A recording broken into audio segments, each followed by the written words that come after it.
How far will Iraq's new government go in cracking down on corruption? A number of senior politicians have been detained in a wave of arrests. The government says it's just the beginning. But is this about graft or is politics involved? This is Inside Story.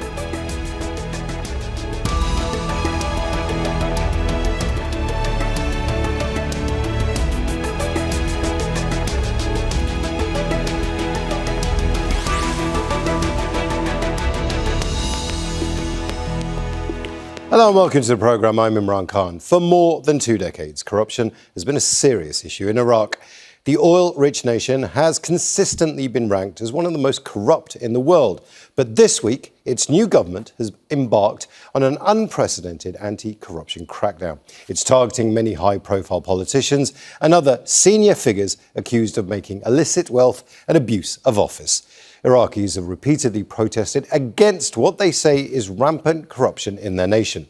Now, they hope the new government keeps this promise to eradicate what they call a pandemic of fraudulent activities at the highest echelons of power. But what are the challenges ahead in this battle? We'll put that to our guests in just a moment. But first, this report from Joel Evans.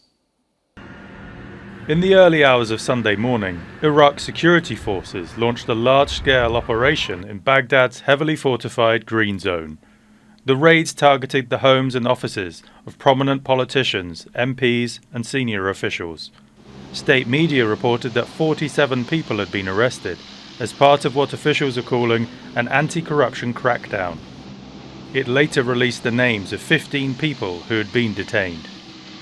They included former advisor to the former Prime Minister, Mohammed Shia al-Sudani, as well as members of Parliament's Reconstruction and Development Coalition. Security forces remained in the Green Zone for hours, and investigators began their search. The operation follows the arrest of former Deputy Oil Minister Adnan al-Jumaili in late May. He was accused of corruption involving public contracts. After his arrest, Iraq's Supreme Judicial Council said that as part of the investigation into Jumaili, authorities had seized nearly $86 million in cash. It also reportedly uncovered a wider network within Iraq's establishment, which included politicians, advisors, and other senior officials. Iraq has consistently ranked among the world's most corrupt countries. It sits 136th place on Transparency International's Corruption Perception Index. More than 90% of Iraq's government revenue comes from oil production, but few Iraqis benefit from living in a country with such rich oil reserves. When newly elected Prime Minister Ali al-Zaidi took office in May, he pledged to combat corruption. Authorities say Sunday's raid was part of an unprecedented push against high-level corruption and led to the seizure of more than $70 million, dozens of properties, luxury vehicles and gold.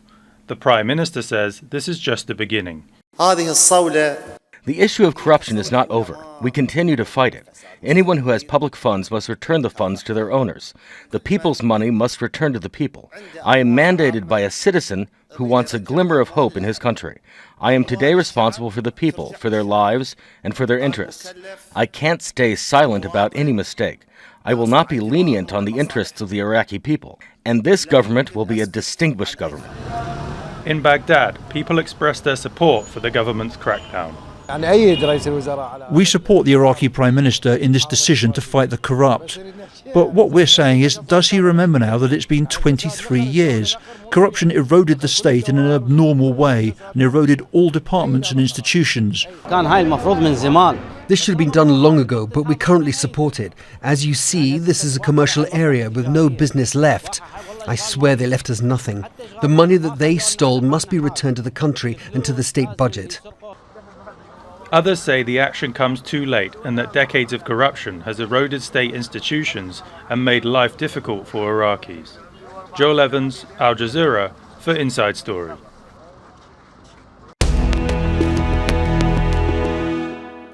Now let's bring in our guests. In Baghdad, Ahmed Rushdi, president of the think tank House of Iraqi Experience Foundation. In London, Renad Mansour, Deputy Director of the Middle East and North Africa Programme at Chatham House, and in Berlin, Manuel Perino, Regional Advisor for Middle East and North Africa at Transparency International. A warm welcome to each of you. I'd like to begin in Baghdad with Ahmed Rushdi. Ahmed, I've been reporting from Baghdad since 2003. There have been several campaigns in that period against corruption, to go after corrupt politicians. What's different this time? Well, it's not very different. We already have been adopted to those campaigns. I think it started early after Maliki. It started with Abadi. That means in 2014, Abadi started a huge campaign against corruption. He already invented the synonym of, or let's say the word of astronauts, who are already presented inside the Iraqi government or inside the civil servant presentation and taking salaries, but without real existence on the ground. So at that time, he said that 30% of the employee inside the Iraqi state are instrument, and we should remove them from the state. And then at the era of Adil Abdel Mahdi also tried to make something like that. He didn't manage to be succeeded. But the most important thing is Mustafa al-Kadhimi. Mustafa al-Kadhimi made a huge step against corruption. And he invented something called Anticorruption Commission inside the Prime Ministry, without some sort of legal support anywhere or another. Then Sudani also make some sort of a council, anti-corruption council, inside the Prime Ministry. Then Ali Zaidi did something like that. But the most important thing is that Ali Zaidi made some sort of dawn raids, which is something new in Iraqi politics, is that he actually made those raids in front of the eyes of Iraqis. So in a way or another, with the bad situation of the economy of Iraq, with the presence of lots of problems with the Hashid, with the Fasail, with the militia, it looks like it's a way of making things right. We don't know. As Iraqi, I'm very suspicious. I will wait for the end of those raids, and let's see if will continue or not. Renad Mansour in London, is the problem with Iraqi corruption, and it is a corrupt society corrupt government rather, according to Transparency International and under indices, the way the system is set up? You have a parliament that elects together a prime minister that traditionally post-Maliki has been quite weak because it's the person they can all agree on. And then it's the ministries that seem to be the more powerful one. You control the ministry, you control the budget of that ministry. And that's where the corruption seems to be. Would you agree with that? I would agree with that. Corruption is the sort of problem, the mother of all problems, if you will, in Iraq, across any sector you look at, the security sector, the banking sector, the environmental sector, all of these sectors, electricity, health, they're all marred by corruption. And when we talk about corruption here, we're not talking about, merely petty corruption where, you pay bribes to try and expedite some bureaucratic services. We're talking about a political system. We're talking about corruption where political parties, who came to rule Iraq after 2003, did so by setting their eyes on the wealthy Iraqi state, the state coffers. Iraq's budgets are often over $100 billion a year. That's a lot of money. And so designing a system in which these political parties could, send civil servants, send people into parliament, but also the ministries to siphon off money towards their own private interests became the political system. And for many years, they continue to enjoy impunity. What's happened now our Iraqis have said on multiple occasions they're fed up. We've seen protests over the years against corruption. So any Iraqi leader needs to present himself as anti-corruption. And so you could say the lowest hanging fruit, those middle-ranking officials who are part of the same system, are the ones who are often the targets, so that the prime minister and those sitting above the system, above the rule of law, could relate to their domestic constituencies. We are serious about anti-corruption. And if you see, all of Iraq's leaders have come out in support of this offensive. The people, and so the government can show, look, we're taking this seriously. But this is the corruption that we're talking about. Iraq is a corruption that is at the root of the state and at the root of why the country lacks sovereignty, lacks electricity, lacks finances, moving into a very difficult and turbulent summer. Manuel, I'm going to bring you in just a moment, but I want to go back to Ahmed Rushdi first. Ahmed, one of the differences, and I want to ask you this question, is something that Renad just talked about, which is, this is coming with the backing of the political parties, of the senior politicians. A very influential Iraqi Shia cleric, Muqtada al-Sadr, has actually backed this as well, which is a marked difference, do we think, from previous efforts? No, there is no real difference between what happened before and now. Before, 3-4 attempts to make some sort of a anti-corruption raids or anti-corruption movements, also it was supported by all political parties. So there's no real difference. The main difference now, it is why you are focused on 71 to 74 personnel who are politicians, former MPs, now MPs presented now in the parliament, removing their immunity. Also, general managers, advisors, vice ministers, who belongs to two main parts inside the political arena now, who are Sudani bloc, construction and development, and also Azm. Of course, Sudani bloc belongs to the ITA, and Azm belongs to the Sunni. So why you are focusing on those two main blocks? That's the main suspicious, because it happened before 2 to 3 days. Now there is no arresting anymore. So why you are focusing on those two main political blocks? This, and of course, all the political blocks saying that we are backing the prime minister, go and fight corruption. We are with you. But let us see when those blocks will be really being hurt, if someone inside those blocks will be arrested. Let us see their reflex, because until now we didn't manage to see the reflex of Sudani. We didn't manage to see the reflex of Azm, which is the bloc headed by Muthanna Samarai, who was also arrested. Now, as an Iraqi living in Baghdad, seeing the political process for 20 years, my suspicion is that there is a coalition headed by Halbousi and Asaib and PUK. Actually, they are the head of anti-corruption campaign until now, because no one from those three blocks who are the coalition supported Zaidi to be the prime minister actually have been arrested. No one until now. So that's why, as an Iraqi living in Iraq, I'm very suspicious. Renad, I'm going to get your reaction in just one moment, but I want to bring in Manuel Perino here. Manuel, you've done a lot of work as Transparency International on corruption within Iraq itself. It's almost been barefaced. I mean, sometimes the Iraqi ministries have bought things 2,000, 3,000% above the market price, and that money has just disappeared. I mean, is it for you breathtaking, the sheer kind of brazenness of the corruption?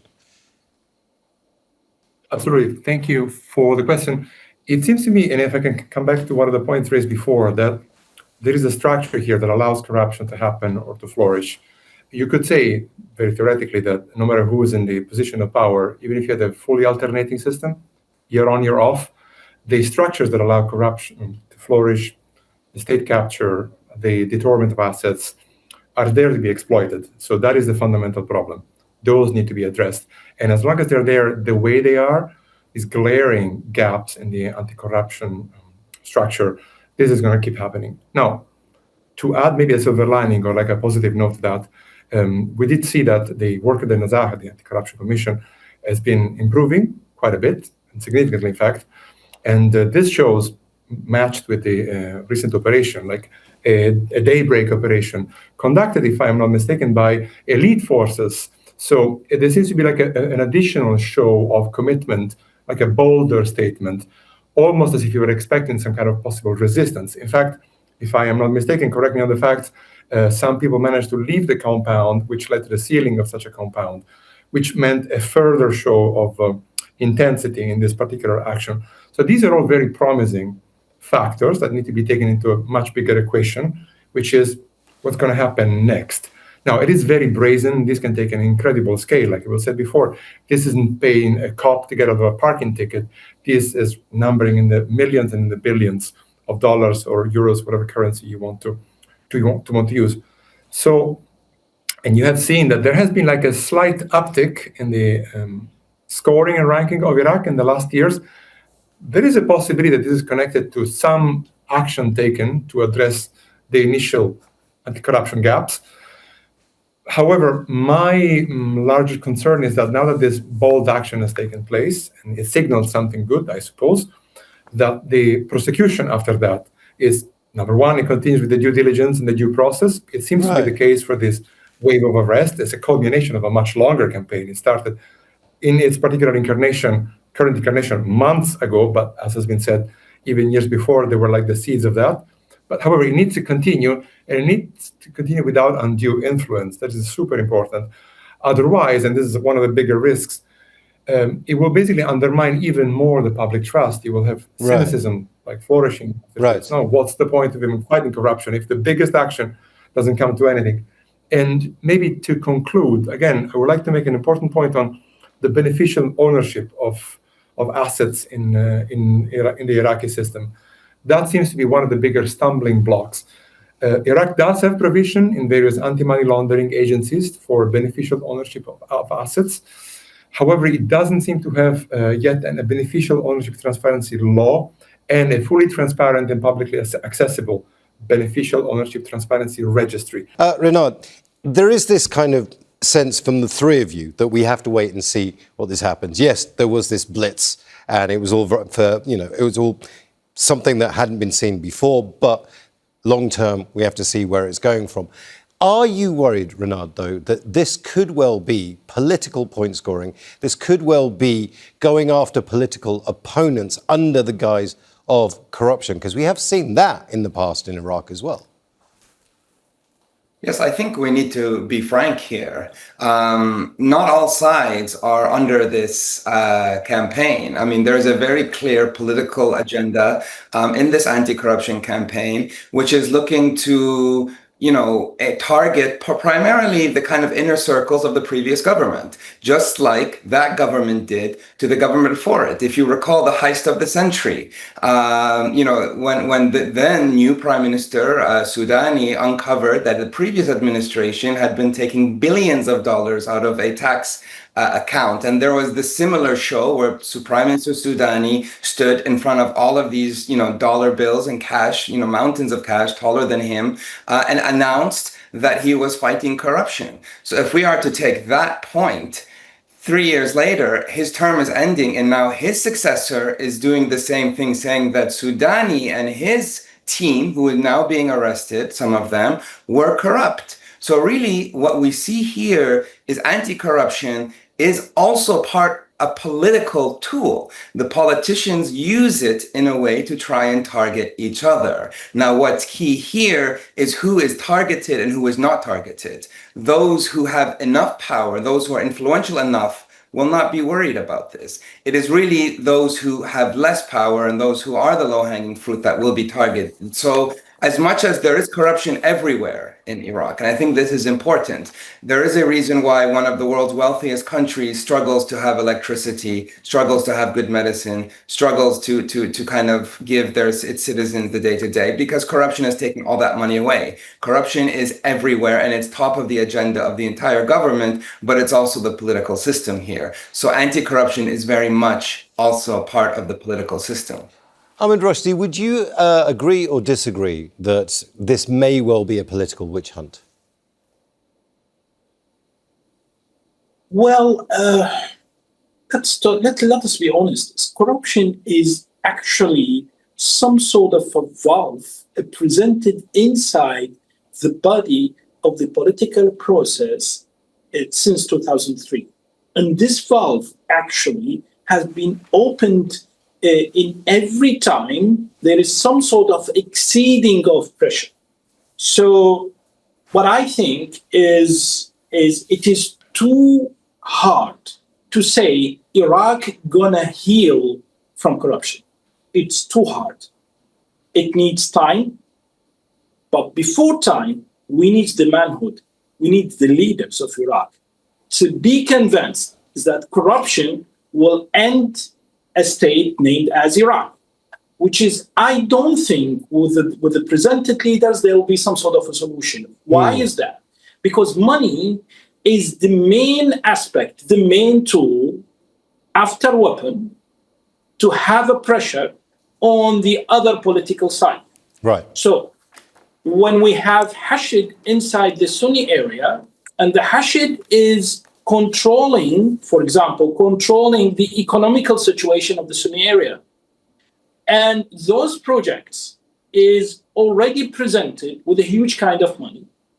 And the Hashid actually ask local contractors to come and take the project with some sort of a percentage.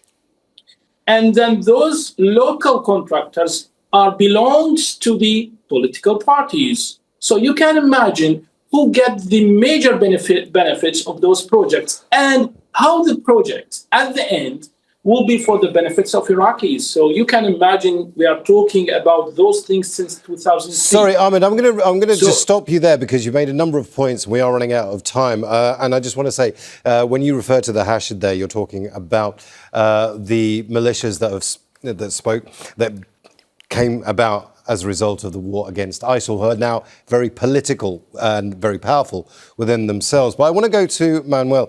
Manuel, I was in Iraq a couple of years ago, and you do start talking to Iraqis about corruption. It's something that they do talk about.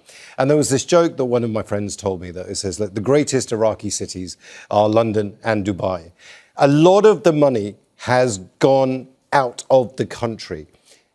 How do you get that money back? It's one thing getting money that's in the country back, but money that's been spent abroad, are there tools to be able to get that back through the international system currently? Complex question. I'll try to be brief and we'll just touch on the key points. One key element is good communication and bigger scope for the agencies tasked this particular job. You cannot simply rely on the Iraqi institutions, even if you funded them completely, even if you give them extra capacity to get this done. You need to have communication, but also scope of work with the same agencies that exist in London, in Luxembourg, in the Emirati, in Dubai. Like, if there is no communication between the agencies, this will never happen on a normal time scale. Already, due to the normal legislation, recovering assets can take years and years. We have seen it with the trials in Tunisia, post-Ben Ali. It's not like tomorrow Switzerland gives you back the money. The money sits in an account. It may or may not generate interest, but that's besides the point. The point is that it is not going to come back to the Iraqi people. And even if it does, there still isn't enough process in place to say, where does it go back to who? It could be spent in a different way from where it was originally allocated. Tax money for schools lost 30 years ago can now be spent for hospitals. But the point is that you need transparency on that. And to achieve that, at the very least, you have to boost significantly, not only the competence, but the remit and the scope and the protection of the agencies tasked with this very, very difficult cross-border investigation. They need to be able to communicate, to have Right. unified databases. You get the gist. Let me go to Renad now. Renad, the thing that keeps coming up in this discussion that I'm learning myself is that Iraq might not have, it might have the drive to try and crack down on corruption, but it doesn't have the legal tools in place. That's a different story. You've got to have a mechanism. Do you think Iraq lacks that mechanism?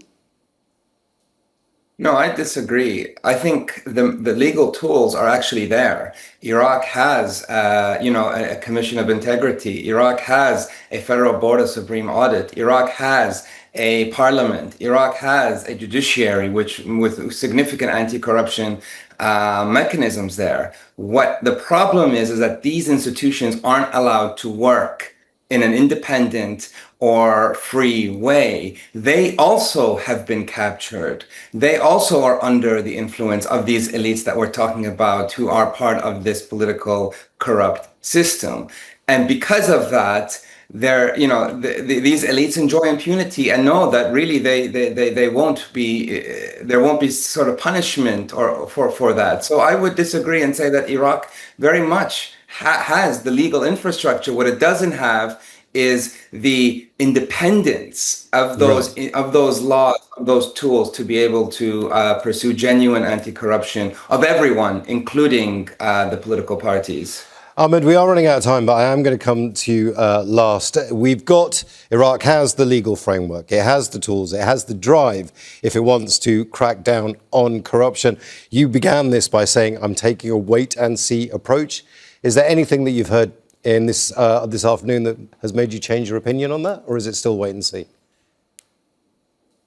Well, Imran, we must know something very important, which is something I think it should be always focused, is that you have the infrastructure, you have the manhood of anti-corruption institutes, but those manhood appointed by the blocs, by the political blocs. So how come the one who is already smashed by corruption, appointing someone inside this transparency structure, gonna say there is corruption? This is first. And secondly, the most important thing is that we already didn't have the will. The leaders does not have the will to fight corruption. Now, once there will be a real will for fighting corruption, the next day we will have lots of arrested warrants against so many civil servants, so many politicians. I want to thank all our guests, Ahmed Rushdi, Renad Mansour and Manuel Perino. And thank you too for watching. You can see the programme again anytime by visiting our website, aljazeera.com. And for further discussion, go to our Facebook page. That's facebook.com/AJ Inside Story. You can also join the conversation on X. Our handle is @AJ Inside Story. For now, that's it from me, Imran Khan, and the team here in Doha. But Al Jazeera's coverage continues in just a moment. Stay tuned.